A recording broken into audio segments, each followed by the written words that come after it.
खूप दिवसापासून माझं चहा कॉफी प्यायचं मन करत होतं बाहेर. पण मी अशी चटोरी आहे ना, जर मी एकदा सुरुवात केली तर मग ती सुरुवातच होऊन जाते माझी घ्यायची. म्हणून खूप दिवसानंतर मी इथे एकदाच घेतली फक्त.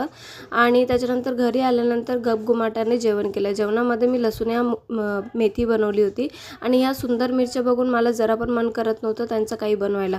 पण करावं लागेल, नाही तर मग त्या खराब होऊन जाईल. म्हणून मी त्यांची चटणी बनवली होती. ती खूप टेस्टी झाली होती.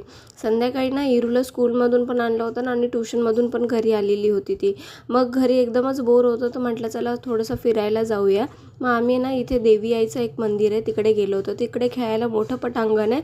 पण फक्त फरक एवढा आहे की इथे सगळी वाळून माती टाकली, त्याच्यामुळे नीट खेळता येत नाही पोरांना. पण तिथं मला आहे ना एक शिंपला सापडला होता.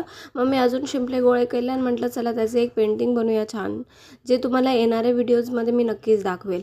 आणि डिनरमध्ये मी खाल्लं होतं सूप आणि ऑमलेट. चला आता भेटूया उद्या. बाय.